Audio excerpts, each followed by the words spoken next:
This is Writer Life, a podcast about writing, life, coffee and conversation, with Rob and John Morgan. Hello, and welcome to the Writer Life podcast. I'm Robin John Morgan, and today I want to talk about the new story arc of Heirs to the Kingdom. For those who don't know, I'm currently working on the final edits of a new story, which will have a significant impact of a great deal of what was written during the series of Heirs to the Kingdom. Kingdom as a complete series is finished. The final 8th book was published back in 2020, and it was entitled The Circle of Darkness. It brought to an end what had become, to be honest, 14 years of non-stop writing, and it depicted the story of Robbie from New Year's Day 2038 through until August of 2039, and the final battle to stop Mason Knox and his devious plans to decimate and control the country as it rebuilt itself up 20 years after the deadly virus, the Red Death, wiped out most of the population and brought about the end of the modern man as we knew it, or as we know it now. In 2020, when I put out the final book, something went somewhat unnoticed as I published The Circle of Darkness, which was actually quite an important aspect of Heirs to the Kingdom. I've always stated that I wrote Kingdom on the premise that as Robbie and Runestone discovered the truth, then the reader would discover it with them. So what that meant was that as the author, I only allowed you to learn at the same rate as the lead characters, and facts about the story that I knew I only shared as and when it was required for that particular part of the story.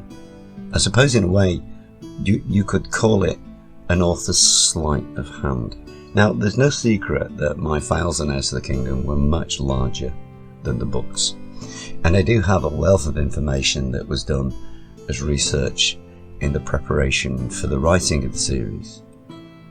I started putting this series together back in my 30s, and it kind of became this story that I became obsessed with. Every now and again I'd have this crazy idea and I'd sit down with a pad and scribble it out, and it wasn't until 2006 that I decided I was going to bring all this information together and put it actually on a computer, because at that time it was literally hundreds of pads and sketchbooks with pictures and images and all sorts of things. Now, in The Circle of Darkness, like all of the rest of the Kingdom series, there were loose threads, and to a degree, a great many were finally tied up in the last 2 books of the series, but not all of them. And the clues were there if you look for them, which I'm going to try and hopefully explain to you all now. The most obvious was at the very start, where Hearn approaches Gwendolyn when he realises that the ruling council have made a very big mistake. That did not appear to be the biggest of revelations, as throughout the whole series it had been mentioned many times. But in regard to Tide Guide and the realisation that she'd been infected by the Merle, that was a really, really important revelation. But that was actually not the biggest revelation, but it did hint at things not being quite as straightforward as the previous 7 books of the series had appeared, especially when you look to Book 3 and Book 4 and the roles that were played by Rhiannon. But the biggest thing to go unnoticed was in fact the very small line of text underneath the main title on the very first page of the book. Now, considering that this was an Heirs to the Kingdom book, it was quite a clue to something that was a little bit special for the series. And if you actually look at the first page, and it says Heirs to the Kingdom, Book 8, and then underneath that, The Circle of Darkness. But just below that, in much smaller letters, it says, Of the Ravens of Berengar. Now, with Kingdom, a completed works, I made progress and I issued what was a standalone story, which was entitled Rise of the Raven. Now, this story connected to Heirs to the Kingdom, even though it could be read as and enjoyed by anyone, even someone who'd never read Kingdom. It was, in a sense, kind of a prequel, the Heirs to the Kingdom stories. as it depicted the tale of Branna and Ariel, and how the darkness was drawn down into the realm of Avalon and left with Branna to be taken into the world of men. Now, if you've got the book and you go to the title page and look at it, you'll see where I'm going with this. Just read it. Below the title, where it says Rise of the Raven, underneath, in smaller letters, it says, Of the Ravens of Berengar. Sound familiar? So, what does all of this mean? What exactly is Of the Ravens of Berengar? Well, simply put, it is what is commonly referred to as a story arc. Okay, a story arc is a loosely connected series of stories. Right? They're not actually a series. They are single stories that share many of the same characters, which can be read alone or part of a broader story, which in this case would be Heirs to the Kingdom. These stories individually and collectively basically fill in all of the blanks, or as stated above, all the loose threads of the Ravens of Berengar, and the connection that binds these books together and shows the reader that they are related. It kind of, in a sense, if you look at them, these story arc books are sort of first cousins. They're kind of part of the extended family, not the core family, which is Heirs to the Kingdom. Now, while they all play a role in the series of Heirs to the Kingdom, each one is themed in some way that helps to give greater depth to the HTTK story. They also ask and answer questions from the main series, such as, how did the Merle get drawn down from the outer reaches of the realms and brought into the world of man?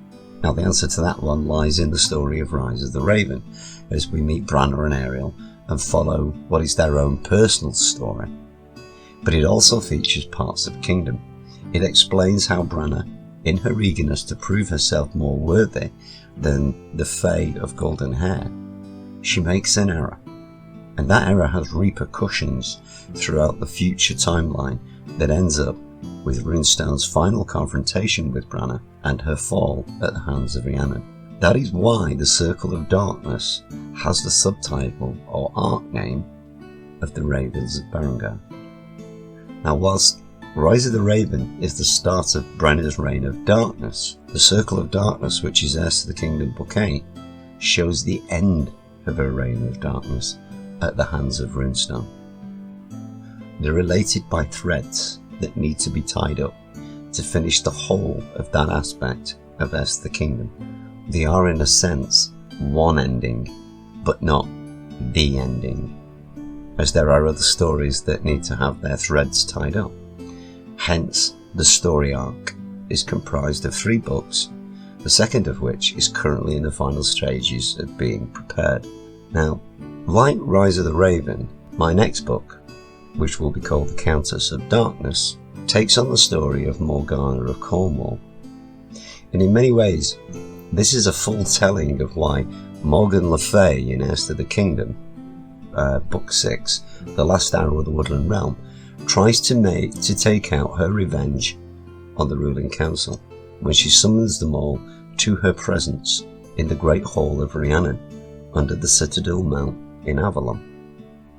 Now, if you go back and you read Book 6 again, you will see how the council, to a degree, dismissed Morgan's claim that her life was ruined by the council, who actually killed her father and allowed her mother to be raped by Uther Pendragon.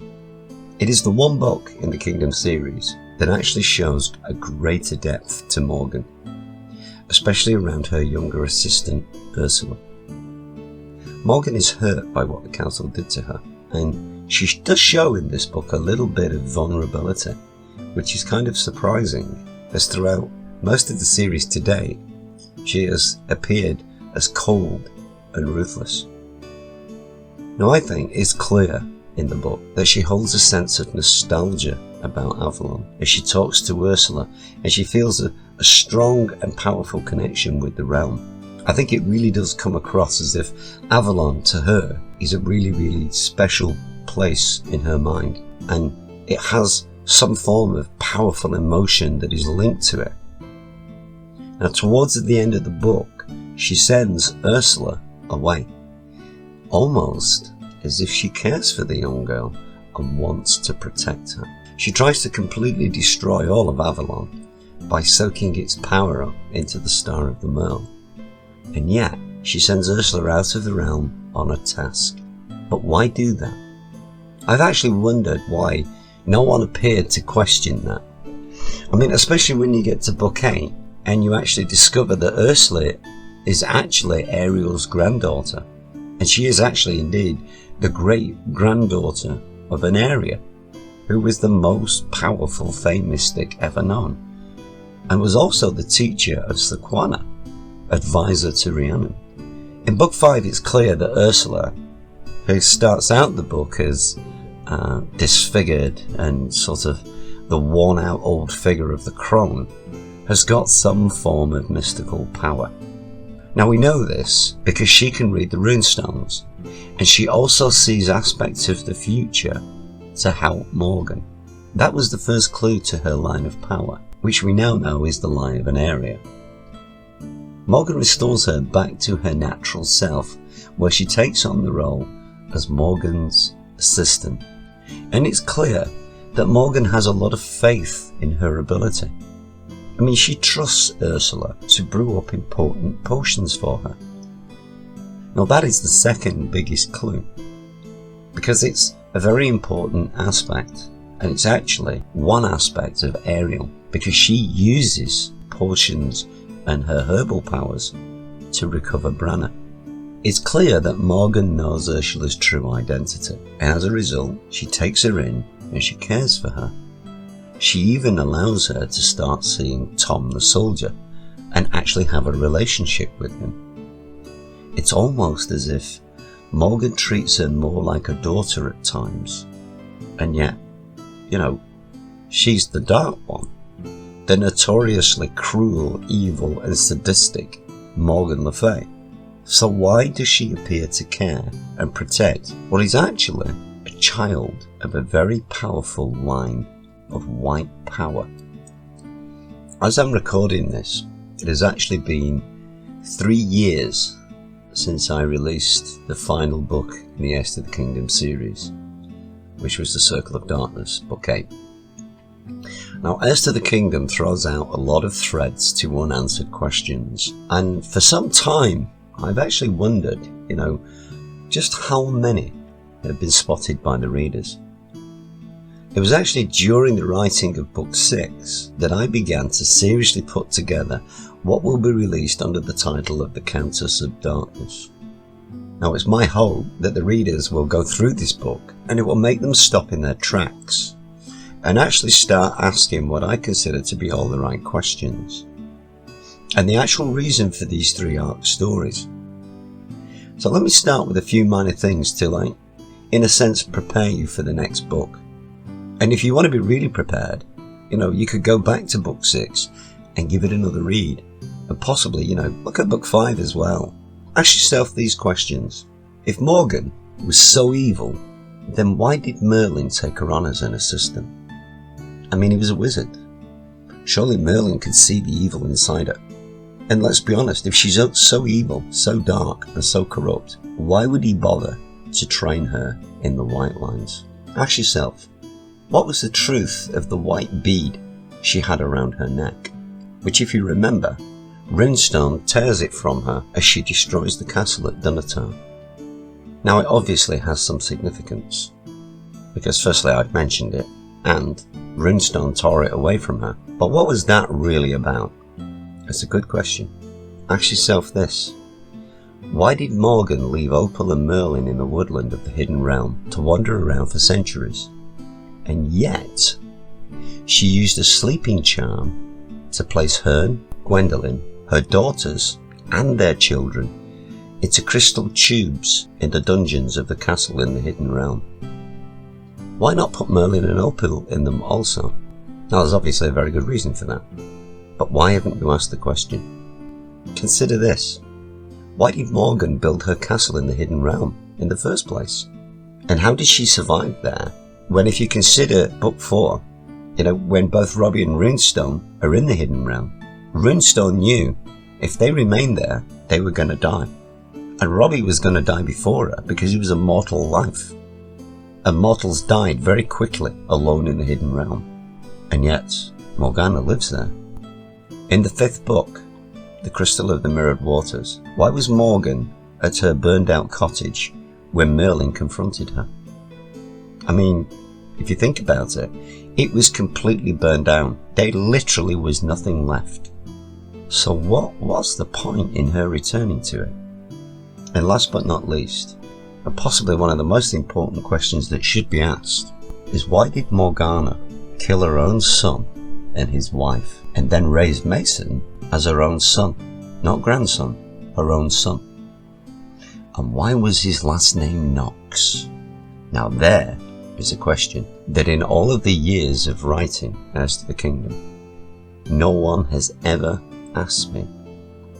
The 3 books that I have written since finishing writing the series of Heirs to the Kingdom are all related, and they all hold important answers to the Kingdom series, but they are in themselves not actually another series of books.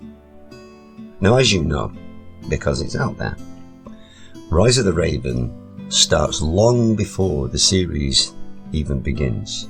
Actually, at the time of Branna and Ariel's story, Avalon has not even been completely built. Rise of the Raven takes up the story of the truth of Rhiannon, or at least through Branna's eyes. And I've actually pondered if any of the people who have read it have then sat back and given any thought at all to the Circle of Darkness, and considered the point that the ruling council maybe should have done things differently, and also that the perception of Branna was not quite as dark as the Circle of Darkness makes it out.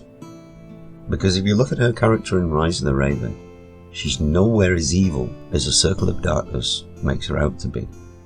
Now, in the Circle of Darkness, I was deliberately careful as to what parts of Branna's life I used to include in the book.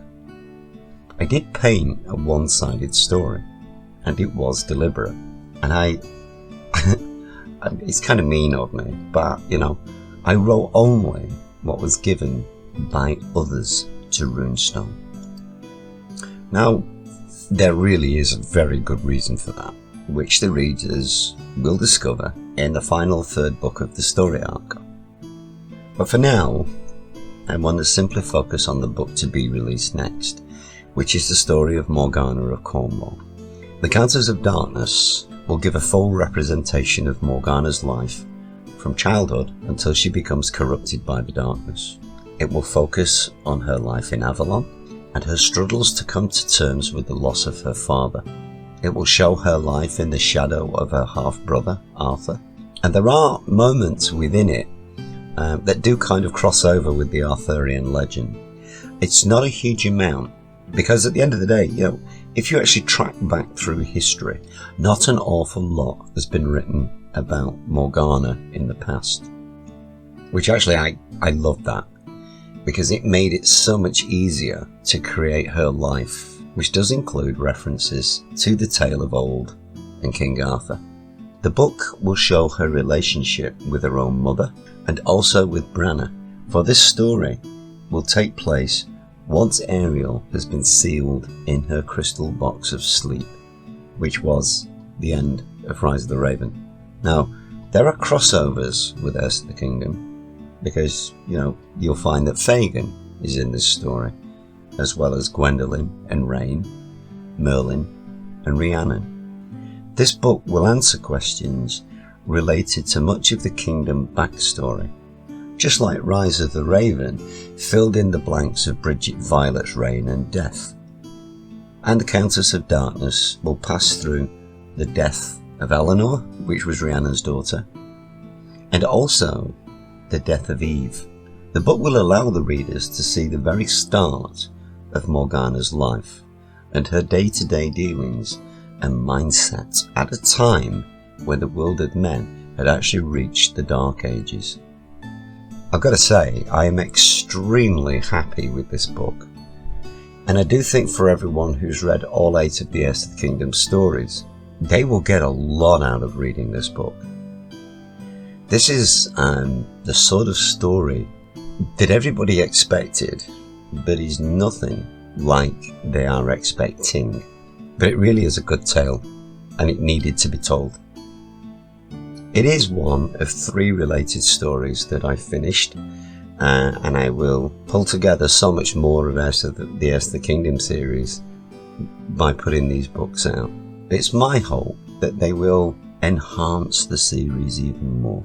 Because, Heirs to the Kingdom is a body of work I'm incredibly pleased with and really enjoyed writing. Now, if you've not read Heirs to the Kingdom, this book is definitely a book that you could read as a standalone story. But honestly, I do feel that if you've not read Kingdom, you'll probably get more out of it, and you really should read it. And then read Rise of the Raven before you read this book, because it will create a wealth of backstory that will double the impact of the Countess of Darkness. Now, the Countess of Darkness is actually set before Heirs to the Kingdom begins, but it will have a major impact on the whole of the Kingdom series. I think personally, it is a vitally important story, because it's the echoes of this story that have reverberated throughout the whole of the Kingdom series.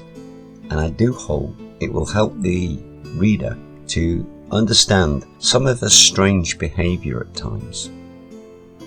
Now, as I've shown earlier, it will explain some of why she trapped the ruling council in Book 6.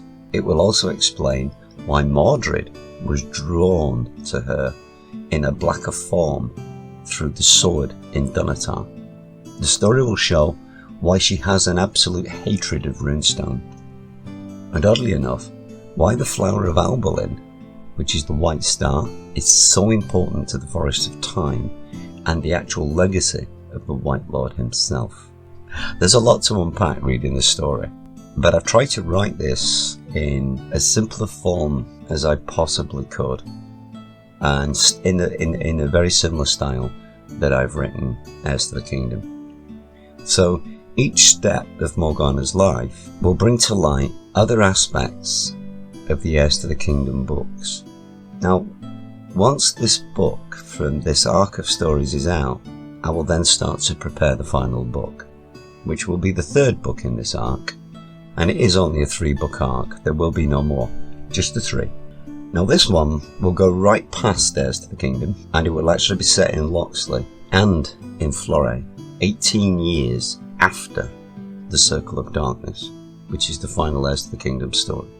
Now, as I'm preparing this for this new channel, this book has to have its final edit, but it is actually written and will more than likely appear, I would imagine, in 2024, because I've got other things that I'm working on, and I would like to get another Curio book out before the end of 2023. This book will be a real one-off story, because it will look at the past of all 8 Kingdom stories and also the 2 books of this arc. So this final book in the arc is going to look at Old Kingdom, Rise of the Raven and Countess of Darkness. And then what it's going to do is take all of that into account and tie all of the important loose threads together. It really is actually an amazing story. I mean, I've not done the final edit yet, but I am so happy with it. And I actually feel, and you can quote me on this, that this final 3rd book in the arc is going to be the ultimate Heirs to the Kingdom story. It really is. The final book in the arc will be based around the 18-year-old character of Iona Violet of Locksley, and it will take place 1 month before her coronation, where she will then become Queen Violetstone. So it's worth waiting for, and it's worth looking forward to. The Countess of Darkness will be out somewhere around late spring. As I say, I'm actually still in the process while I'm recording this of the final edit. We've not completely configured the cover yet, and there's still things about it I want tweaking, but as soon as it's all done, it'll all be packaged together and it will be out ASAP. I definitely want it out for spring 2023. If you stayed around long enough to listen to this, then I thank you. I actually appreciate everyone who takes the time to pick up and read one of my books, because for me personally as the author, it means a huge amount to me to share my stories with all of you. So please add comments or ask questions, which you can do down below. And if there's a subject you want me to talk about, then ask away, and I will look into including it in future discussions that I have. If you've read one of my stories, please share your love. Writers really need talkers, because it's people talking books up that gets other people excited about them and encourages other people to go and read them. So tell people of your joy so that I can spread the word and hopefully make enough cash to keep on writing, which is all I really want to do. Please head to my social media. You'll find us on Facebook, Instagram, Twitter and Tumblr. And while you're there, if you can, add a like or make a comment or share a post to help me expand the readership of all of these tales. If you're enjoying this podcast, once again, could I please ask you to like the video and subscribe so that I can get the algorithm to show my podcast to more people and get them listening along with all of you. Thank you very, very much for listening. My name is Robin John Morgan, and I will be back with another look at life and writing in the next podcast. Thanks for listening to the Writer Life podcast.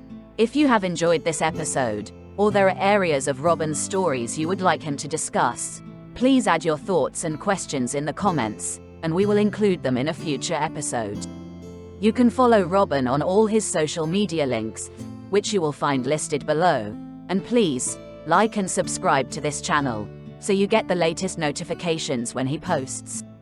All Robin's books are available in digital and print formats to purchase or download through all online book sales sites.